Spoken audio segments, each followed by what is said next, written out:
bayangkan jika Anda memiliki anak istimewa yang berbeda dari anak-anak yang lain ketika dia lahir. Bagi sebagian orang, kalau memiliki anak dengan Down syndrome misalnya, atau anak yang tidak bisa melihat sejak dia kecil, tentu reaksinya berbeda-beda. Ada yang bisa menerima, ada yang marah pada Tuhan. Saya tidak tahu cobaan apa yang ada dalam hidup Anda, tetapi ini adalah cerita bagaimana para orang tua yang memiliki anak istimewa seperti ini mampu bangkit dan kemudian bahkan mendorong anaknya untuk tumbuh dan berkembang sebagaimana layaknya anak-anak lainnya. Nah, kisah ini akan saya bagikan di episode Kick Andy kali ini dengan harapan Anda bisa terinspirasi, bisa termotivasi untuk bangkit jika menghadapi keadaan yang mungkin tidak sebagaimana yang Anda harapkan. Siapa narasumber kita hari ini? Mari kita sambut Namira Siregar dan Nini Andrini.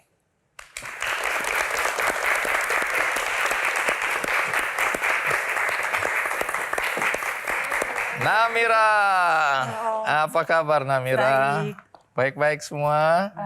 Bu Nini, terima kasih sudah hadir. Silakan duduk. Jadi Namira adalah anak istimewa yang lahir dengan Down syndrome. Down syndrome. Sejak awal apakah Ibu sudah tahu bahwa anak yang akan lahir memiliki keistimewaan seperti Namira? Kalau sejak awal nggak tahu ya, karena waktu saya hamil Namira itu tahun 97, tentunya fasilitas kedokteran juga belum secanggih sekarang. Jadi saya tidak tahu kalau anak yang ada dalam kandungan saya ini mempunyai kelainan gitu.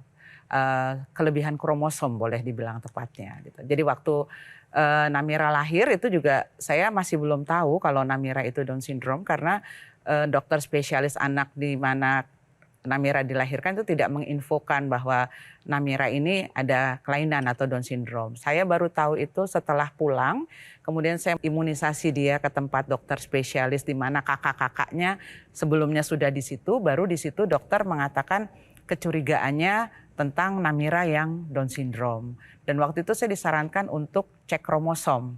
Tapi seperti pada umumnya saya menolak itu. Karena?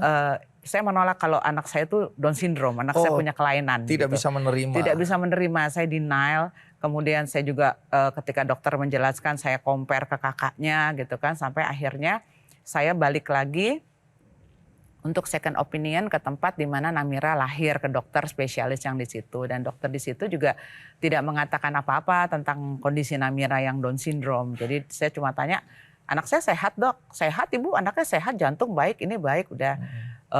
Jadi saya masih membawa harapan anak saya memang baik-baik saja gitu. Sampai akhirnya ketika imunisasi berikutnya saya datang kembali ke situ, saya tanyakan, akhirnya saya terus terang sama dokter itu bahwa ada dokter yang mencurigai bahwa Namira ini kemungkinan Down syndrome gitu.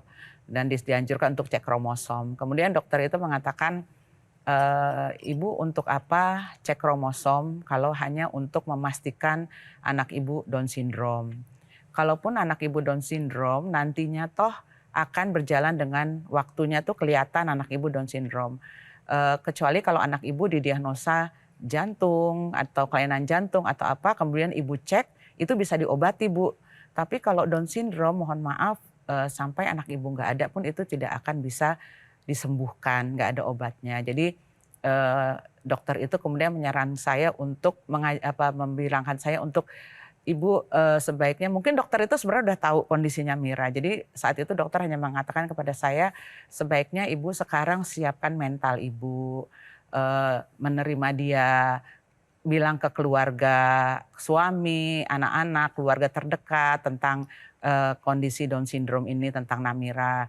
Dan kemudian kita sama-sama Bu meminimalkan kekurangannya, memaksimalkan kelebihannya. Saya kasih obat saya kasih vitamin-vitamin untuk pertumbuhan otaknya seperti itu. Jadi dia tidak menyarankan untuk cek kromosom pada saat itu karena memang pada saat itu tahun 97 masih termasuk jarang, masih baru itu dan masih lumayan mahal biayanya. Baik, jadi menurut dokter udah nggak perlu lagi Nggak karena perlu. toh kalau akhirnya ketahuan bahwa Down syndrome Mm-mm. nggak bisa bikin apa-apa. Nggak bisa. Ya, Jadi sementara uang mungkin sudah terlanjur keluar iya, banyak untuk itu ya. betul. Jadi dia lebih menyarankan saya untuk accepted gitu, Oke, menerima menerima. kondisi Namira bahwa ini adalah satu anugerah yang Tuhan titipkan kepada saya yang harus dijaga. Berapa lama Ibu masih denial atau masih menolak atau tidak bisa menerima bahwa Namira, anak yang dilahirkan ini Down syndrome? Sampai berapa lama itu? Ada sekitar 1 bulan gitu, saya Oh, nggak 1 bisa. bulan. Iya, saya rasanya menolak gitu kan. Apalagi kayaknya suami saya juga cenderung nggak apa-apa kok, anaknya nggak apa-apa kok gitu. Jadi belum ada tanda-tanda hari itu ya? Waktu itu belum, Selama tapi lama-lama ketika saya menyusui dia, ASI dia gitu kan, saya lihat dari samping gitu kan, memang ada ciri-cirinya kan kalau anak Down syndrome apa itu kan. ciri-ciri yang mungkin bisa dibagikan di sini? Matanya itu kayak mongoloid gitu kan, kayak naik ke atas, terus hidungnya itu apa ya, tulang ininya tuh nggak ada, terus kupingnya juga dia lebih kecil gitu. Ciri-ciri anak Down syndrome itu. Terus untuk apa, jari kaki itu makanya mereka dibilang foot sandal, antara jempol kaki sama telunjuk itu jaraknya agak jauh. Makanya mereka dibilang foot sandal. Oh, Gitu. oke. Jadi itu ciri-ciri yang saya Ada lihat. kerenggangan ya? Ada kerenggangan, itu ciri-ciri yang saya lihat sampai akhirnya saya cuma berkata sama diri saya, kalau saya mau terus terpuruk, anak saya besok mau jadi apa? Oke. Saya sudah waktunya saya harus menerima titipan ini dengan baik. Karena ini saya punya kewajiban untuk membesarkan dia. Dan saat itu saya mulai menerima keadaannya Namira, kondisinya Namira.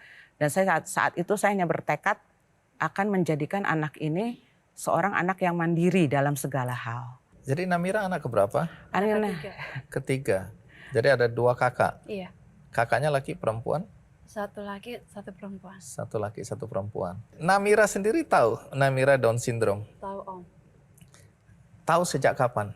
dari umur 15 tahun. 15 tahun udah menyadari bahwa Namira Down syndrome. Iya, Apakah ada perlakuan yang berbeda dari teman-teman ketika mereka melihat kondisi Namira seperti ini? beda. Pernah dibully gitu? Pernah dibully. Aku waktu di sekolah, di TK kan kayak ngomong kayak sendiri. Ih, mana? Kan aku dibojok tuh di sekolah, di TK gitu kan. Iya. Ada orang yang lihat saya mungkin kayak, oh you know ini crazy. Oke. Ini crazy. Wah, aku dianggap kayak gitu. Dibilang Sama orang gila itu. gitu Iya, ya. dianggap crazy. Karena apa? Karena Namira Suka hayalan sendiri Om. suka ngobrol sendiri Iya. gitu? Nggak bisa dikontrol. Oke. Terus teman-teman jadi bingung ya? Iya.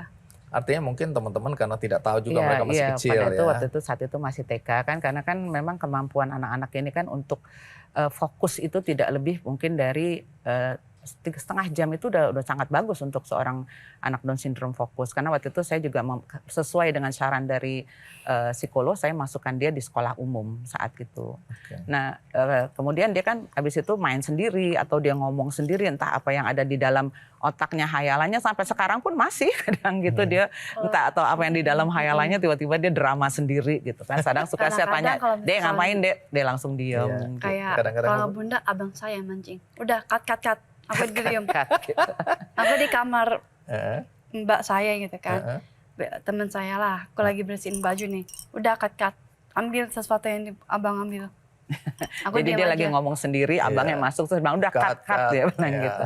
Ya itu jadi kemudian teman-teman TK-nya itu kan melihat itu satu keanehan ya, kemudian dia dikatain gila, Namira gila gitu sampai akhirnya Sampai akhirnya aku nggak sekolah di nggak situ. mau sekolah. Gitu. Karena dia paham kalau dia dikatakan gila itu dia paham. Aku kan Paham nggak ya. gila. Dia. Jadi merasa tersakiti lah ya. Kemudian nggak mau sekolah lagi. Jadi saya ingin orang-orang tahu ada sejumlah prestasi yang diraih oleh Namira ya. Betul. Nah nanti Ibu cerita bagaimana mendorong sampai pada prestasi yang menurut saya luar biasa. Belum tentu anak-anak lain juga mampu untuk mencapainya ya. Jadi Namira ini pernah jadi model ya. Di ajang apa?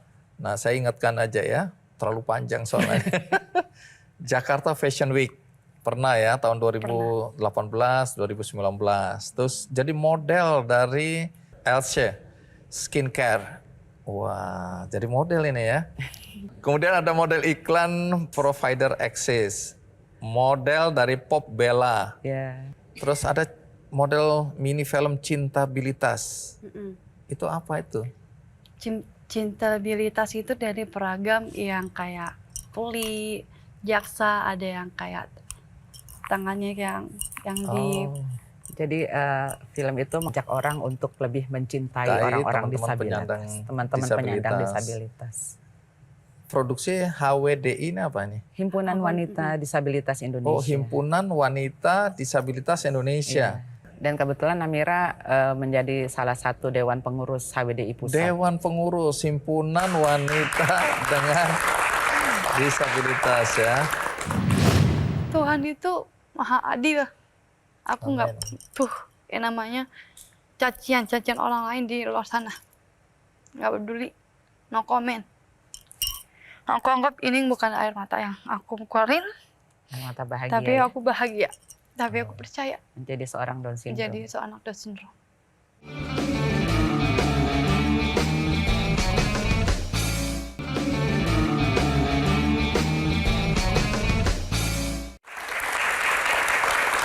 Luar biasa ya. Jadi kalau dilihat Namira ini aktif juga ya di organisasi, dalam kegiatan, model, dan dengar-dengar menari juga. Iya. betul. Menari apa ini? Ada yang kayak Kontemporer itu berarti ya? Iya, K-pop. K-pop juga. K-pop, oke. Nah, terus juga pernah tampil di beberapa events ini, ya di Singapura. Iya. Itu juga ya? Iya. Ngapain di Singapura? Mewakili kayak World Theaters Disabilities. Asian Youth Theater Theater Festival. Oke. Dia bersama jadi ada satu komunitas tari namanya G-Star. Itu terdiri dari anak-anak Down syndrome. Oke. Di bawah Gigi Art of Dance. Jadi mereka udah banyak perform kemana-mana bersama dan Namira. Namira juga ikut menjadi Iya, bagian ya. Itu menjadi bagiannya dari Tampil situ. di Singapura. Tampil menari. di Singapura menari. Wow. 2018 di Asian Youth Theater Festival. Terus tahun 2019 Unconditional saya lupa unconditional apa dan yang waktu itu 2019 itu dihadiri oleh Presiden Singapura. Oke. Keren. Nah, pernah tampil di TEDx juga ya, di Iya. UI ya, 15 menit. Tanpa teks. Menjelaskan Tanpa teks. tentang Down syndrome. Iya. Jadi Perjalanan hidup saya kayak menceritakan pengalaman hidup. iya. Oke, menarik sekali. Kalau dilihat dari sini, Bu, tentu yang jadi pertanyaan bagaimana Ibu mendorong agar Namira itu bisa seperti sekarang. Supaya mungkin para orang tua yang selama ini kecil hati, bahkan merasa malu ya Bu ya, Iya, masih ada. Masih banyak. Ya masih banyak yang malu karena menganggap ini kutukan lah, Iya. menganggap dia nggak tahu lah. Aib keluarga. Ya aib keluarga lah, disembunyikan, disimpan, tidak didorong, tidak diajak Perkenalkan. untuk bersosialisasi ya. Itu banyak kejadian seperti itu ya, Namira ya. Dalam kehidupan teman-teman Namira yang seperti ini banyak. Ada. Oke. Ada Om. Baik, tapi Namira berbeda. Mudah-mudahan yang lain juga. Tapi apa yang Ibu lakukan? Sebenarnya yang saya lakukan mungkin sama pada orang tua pada umumnya ya. Saya balik lagi saya tadi bilang saya tidak pernah memperlakukan dia berbeda. Oke. Saya anggap dia sama dengan kakak-kakaknya dan saya mendidik dia sama seperti saya mendidik kakak-kakaknya gitu. Namun saya juga menyadari keterbatasan dia sebagai seorang disabilitas intelektual yang memang di sini adalah kekurangannya di IQ-nya gitu. Jadi saya di sini tidak memaksakan dia untuk dari sisi akademis, tetapi saya tetap sekolahkan dia untuk dia bisa membaca, menulis seperti itu dan untuk pergaulannya juga. Sebetulnya bakat Namira itu yang pertama melihat adalah gurunya di sekolah waktu itu. Waktu itu tingkat berapa? Waktu itu dia SD kelas 6, SD kelas 6 gitu. Gurunya dia sering kalau istirahat tuh nari-nari di tengah lapang gitu, terus gurunya ngerekam. Lagi iseng aja. lagi iseng. Terus gurunya ngerekam, dikirim ke saya gitu kan. Terus Bun, lihat nih Bun anaknya gitu kan. Seperti pada umumnya sebelumnya saya selalu mencari di mana bakatnya dia. Saya sempat sekolahkan dia di musik, piano. Saya sempat juga masukkan dia sebagai atlet karena biasanya anak Down syndrome kan juga di musik, di atletik gitu ya. Sempat juga juara dapat perunggu untuk lari dan dapat perak untuk tolak peluru gitu. Tapi kondisi dia juga dengan kondisi yang waktu itu pneumonia, paru-parunya tidak memungkinkan dia untuk jadi atlet gitu, olahraga. Jadi lari ke seni. Namira sekarang usianya berapa? 26 tahun Om. 26 tahun. Kalau Namira sendiri merasa sebagai penyandang atau anak dengan Down syndrome itu apa tantangan terberat yang harus dilalui oleh Namira? Gak percaya kenapa saya seperti ini gitu. Mungkin Tuhan ada yang lain, mungkin dari sisi lain aku gitu. Malu, aku juga malu seperti keadaan ini gitu. Saya hampir down, tapi pun tak kenal down gitu kan. Kayak aku merasa kayak takut, kenapa aku kayak gini gitu. Iya. Lalu aku bertanya, aku nanya ke orang tua saya, pun kok aku kayak gini. Kenapa aku kayak gini? I know, Prof, you Prof. Tuhan yang memberikan segala yang aku punya. Tapi aku syukuri. Syukuri ya. Aku syukuri dengan apa adanya diriku. Tapi banyak orang yang sama seperti saya. Mereka jadi panutan saya. Di luar sana, mungkin mikir saya seperti ini karena bunda yang cara diri saya sangat keras. Tapi saya tidak pernah melawan. Tapi saya hanya menjadi diriku sendiri yang menerima diriku yang apa adanya. Aku nggak seperfect apapun. Tapi Tuhan memberikan aku seperti ini. Gitu. Tuhan itu maha adil. Aku nggak butuh yang namanya cacian orang lain di luar sana. Nggak peduli. No comment. Aku anggap ini bukan air mata yang aku keluarin. Air mata bahagia. Tapi aku bahagia. Tapi aku percaya. Menjadi seorang Down syndrome. Jadi seorang Down syndrome. Jadi Namira sekarang sudah ikhlas. Sudah menerima dan ingin menjadi seseorang yang menginspirasi orang lain ya. Iya Om, benar. Nah, Namira, ini mungkin banyak teman-teman disabilitas yang ada di luar sana yang nonton bukan di studio nih. Terus ada teman-teman yang Down syndrome juga. Nah, mungkin Namira bisa kasih sesuatu ya untuk memberikan semangat bagi teman-teman. Terima kasih buat adik-adik yang di luar sana udah diinspirasi kakak. Kakak nggak akan mudah menyerah apapun usaha kalian. Tapi lihatlah suatu saat nanti ketika kalian dewasa seperti kakak yakin kalian bisa. Dan patahkan stigma yang ada. Jangan pernah malu, tapi usahakan kita banyakkan dikenal dan dikenal masyarakat. Nah, tentu Ibu sekarang, Ibu, karena banyak orang tua yang tidak siap tadi ya, yang sampai hari ini mungkin masih merasa malu, merasa dikutuk, macam-macam lah perasaan negatif. Nah, tapi itu kan yang menjadi korban anaknya ketika dia tidak berusaha, tidak membuat anaknya sendiri bangkit. Nah, bisakah Ibu sampaikan sesuatu buat para orang tua? Mungkin untuk para orang tua di luar sana yang punya anak Down syndrome, jangan pernah malu ketika kita mempunyai anak Down syndrome atau apapun disabilitasnya. Karena kita tidak pernah tahu rencana Tuhan yang terindah untuk anak-anak kita. Apa yang ketika kita dipilih Allah untuk dititipi anak spesial, pasti ada rencana Tuhan yang indah untuk anak-anak kita. Jadi teruslah semangat membersamai mereka, jangan malu, antarkan mereka setinggi-tingginya mereka menggapai mimpi, patahkan stigma yang ada, terus semangat maju untuk anak-anak disabilitas. Baik, terima kasih Namira, terima kasih Bu Nini ya sudah memberikan inspirasi bagi siapapun yang menonton acara ini. Saya juga merasa terinspirasi ya. Baik, habis ini kita akan menyaksikan performance dari Namira dengan dance-nya tadi ya.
Baik, terima kasih Namira. Namira bisa kembali ke bangku lagi ya, ke sini. Iya.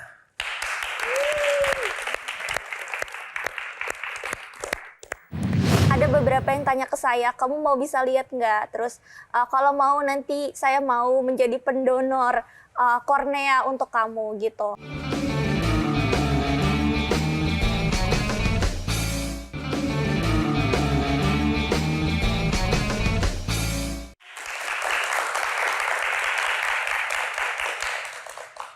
Tadi kita sudah menyaksikan perjalanan hidup seorang ibu dan anaknya dengan Down syndrome dan bagaimana mereka mengatasi tantangan-tantangan dalam hidup dengan segala keterbatasan yang dihadapi atau yang dialami oleh sang anak. Nah, kali ini saya juga mengundang ibu dan anak yang juga dengan tantangan yang berbeda tetapi tidak mudah. Nah, kisah ini sekali lagi semoga memberikan inspirasi bagi kita, memberikan semangat bagi kita bahwa apapun tantangan dalam hidup kita, kita akan mampu melalui ketika kita menyadari dan kita mengikhlaskan apa yang terjadi dalam hidup kita. Dan itulah yang dialami oleh ibu dan anak yang akan segera menjadi tamu kita kali ini, yaitu Rachel Siloam dan Ibu Sri Mukti Handayani.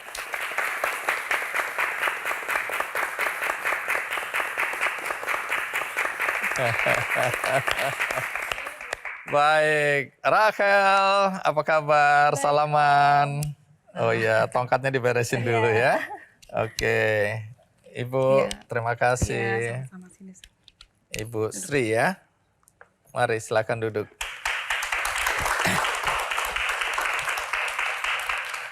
Kalau menyimak tadi perjalanan yang pendek dari awal sampai bisa duduk sini, nah Rachel pakai tongkat. Iya, Berarti betul. Rachel tidak bisa melihat. Betul sekali Om Andi. Oke, apa yang terjadi dengan mata Rachel ini? Saya terlahir prematur di usia kandungan ibu saya hampir menginjak 7 bulan. 7 Jadi bulan. dengan berat badan waktu itu 9 ons. Dan itulah yang terjadi pada saat ini. Kalau boleh tahu ceritanya sedikit Bu Sri ya. Waktu lahir apakah Ibu sudah tahu bahwa Rachel tidak bisa melihat? Belum, karena waktu lahir kita sebelum pulang ke rumah kan dicek semua ya. Iya. Sampai ke mata itu ada kontak cahaya, jadi dinyatakan aman. 3 bulan udah besar, agak mendingan, agak mulai bisa ini kan kontak itu.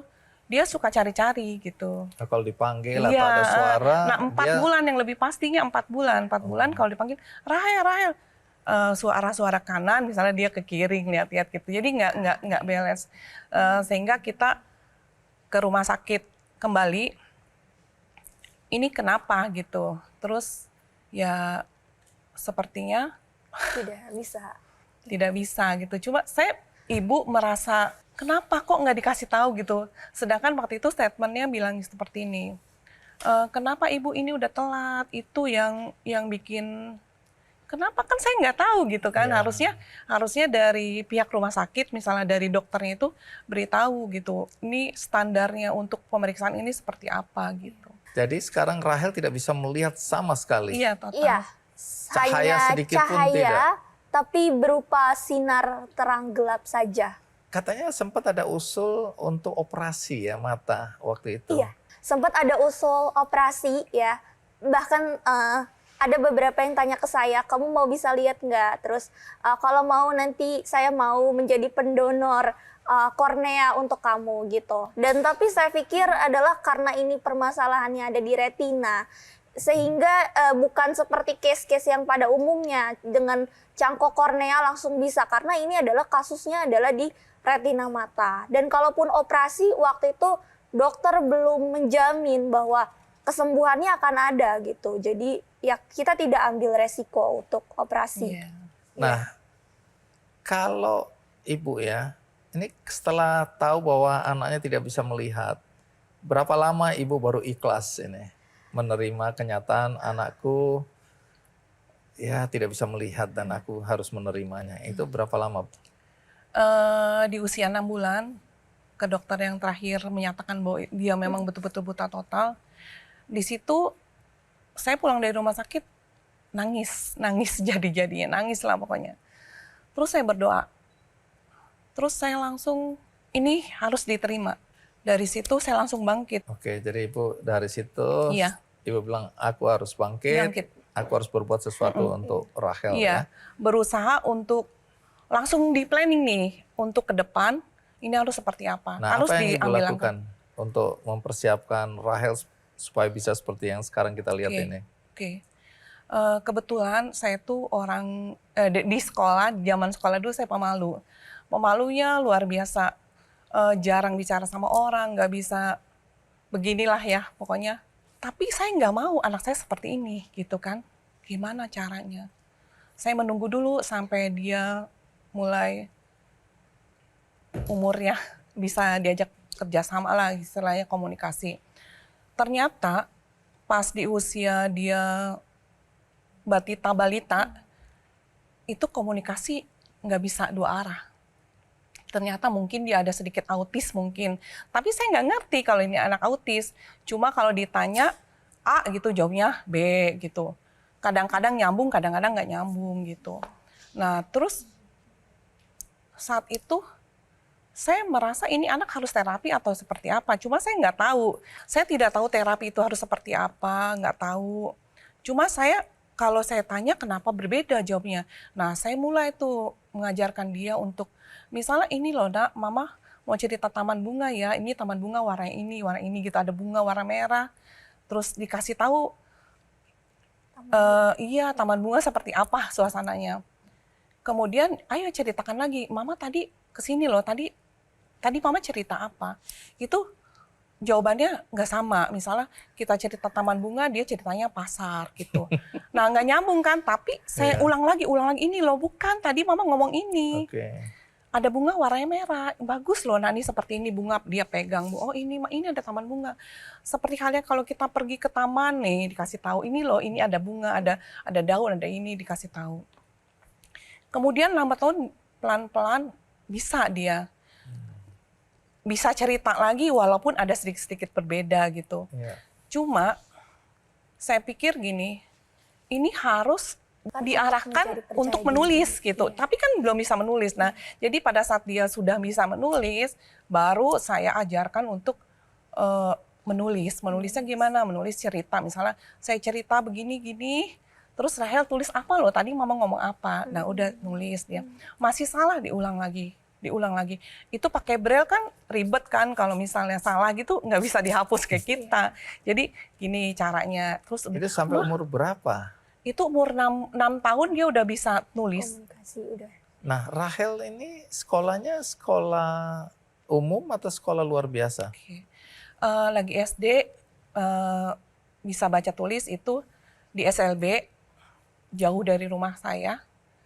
Kemudian pindah ke SD, tidak ada yang menerima. SD umum ini? Iya, tidak ada karena mungkin karena nggak ada guru yang khusus, mereka nggak bisa nangani ya. Benar. Akhirnya saya bawa pulang lah, pokoknya saya ngajarin di rumah. Oh, kalau sekarang homeschooling gitu ya? Iya. Pada saat usia SD, usianya sudah mencapai harus lulus SD, itu saya ikutin kejar paket.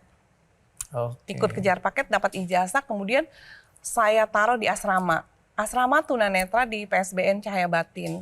Itu saya taruh di situ untuk dia bisa belajar. Dia bingung, mah kenapa kok aku ditaruh di sini? Iya nak, biar Rahel belajar, biar pintar. Lebih berdikari. Iya, gitu.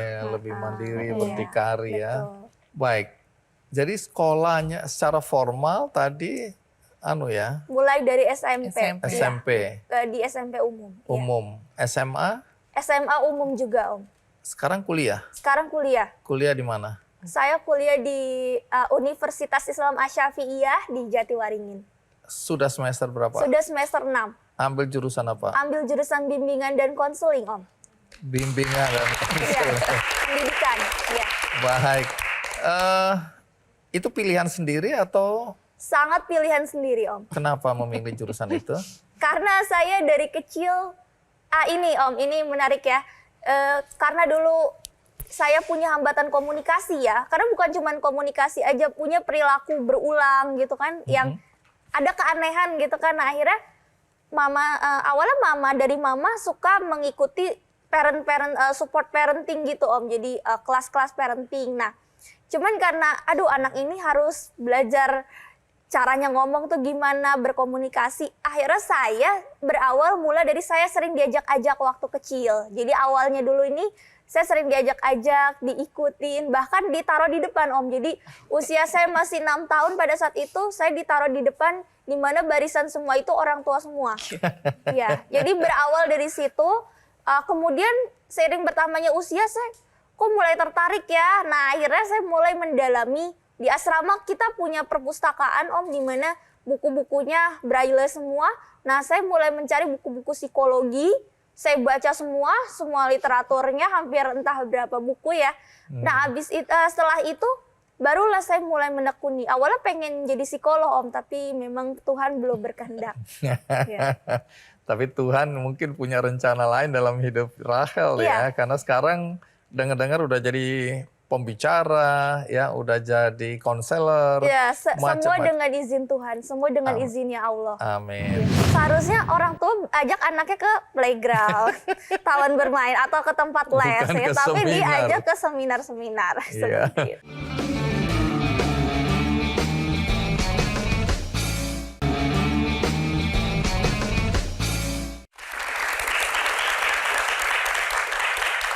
Rahel, ini kan tadi ikut mama seminar sejak kecil ya. Iya Om, betul. Saya membayangkan kalau saya jadi pembicara, terus kemudian saya lihat ada anak kecil ikut ibunya. Iya. Mungkin saya bingung ya, ini kenapa ibu ini ngajak anak-anaknya ke acara orang dewasa. Iya, itu. Tapi ternyata ada manfaatnya ya. Ada manfaatnya. Kamu juga mengikuti ya, bisa mengikuti ya. Betul sekali Om.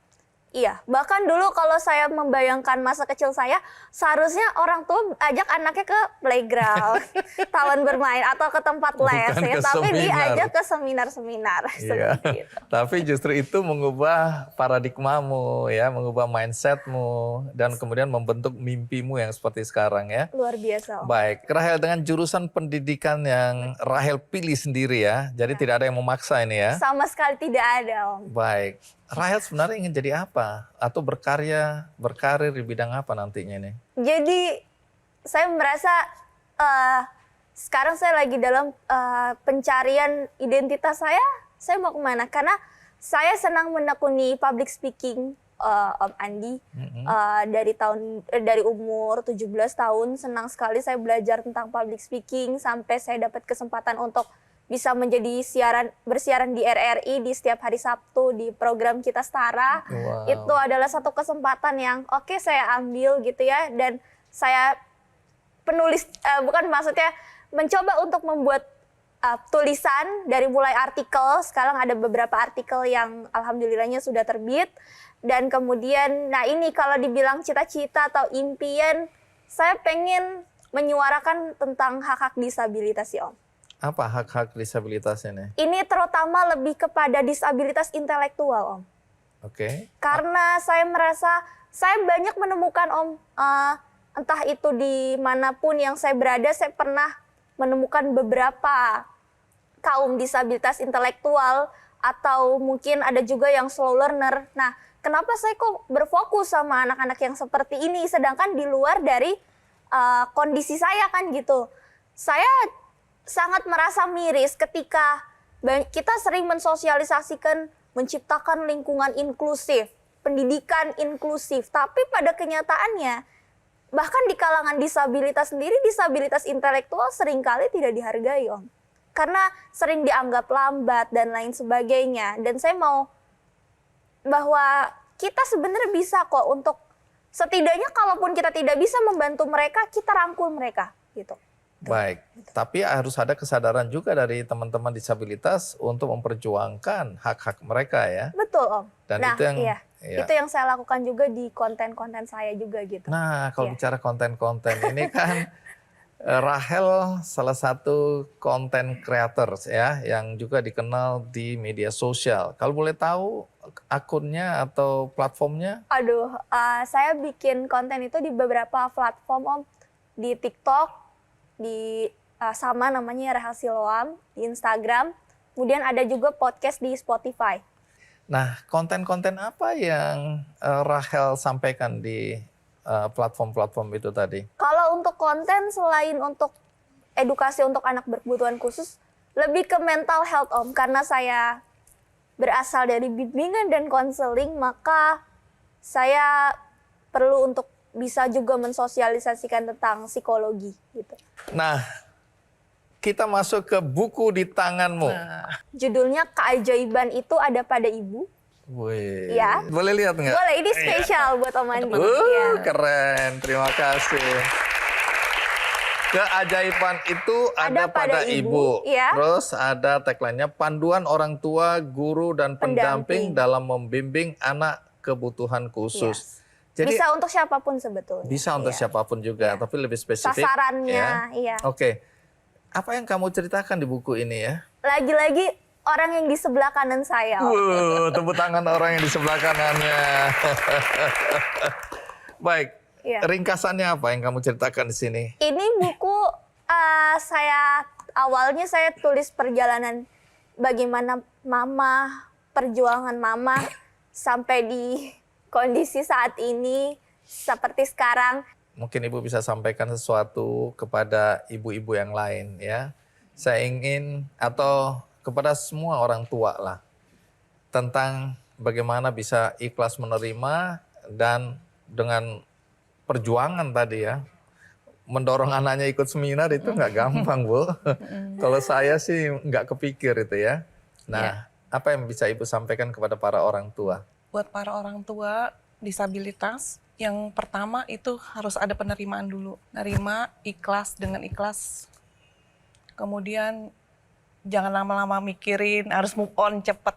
Langsung mengambil langkah-langkah untuk bagaimana caranya anak kita supaya menjadi berdaya gitu.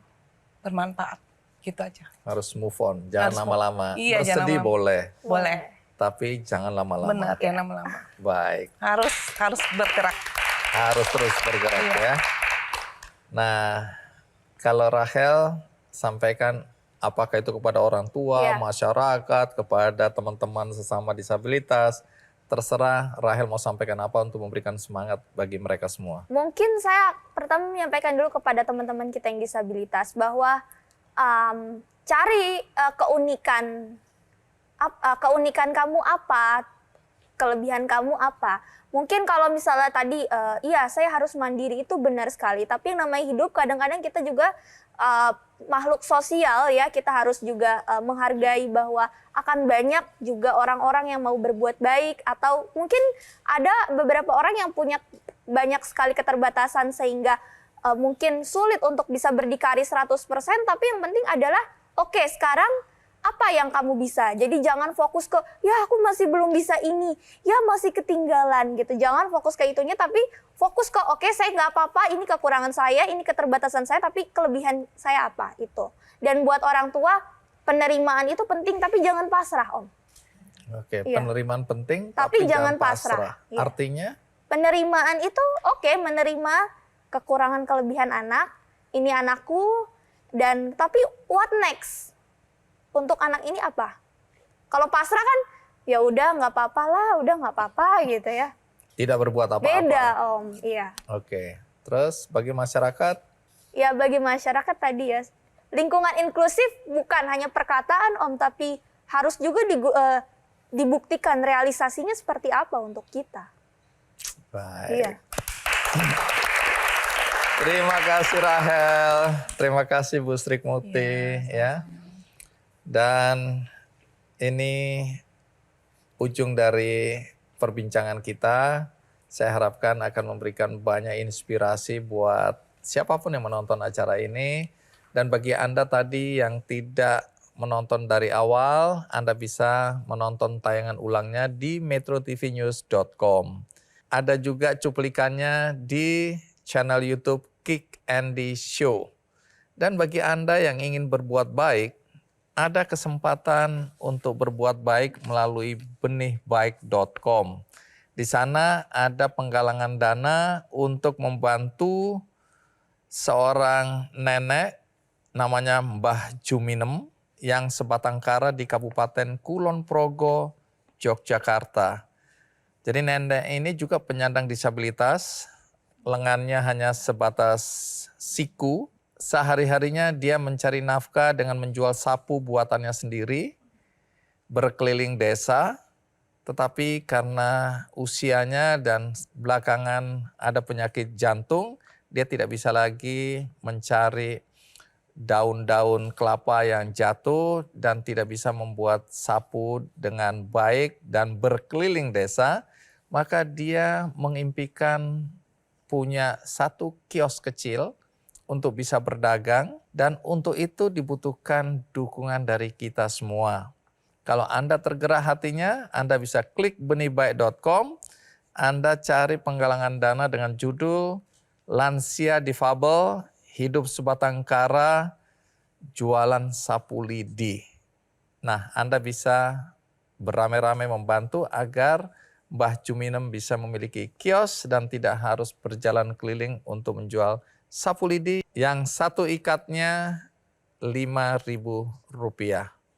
Akhirnya semoga episode kali ini menginspirasi kita semua. Sampai jumpa.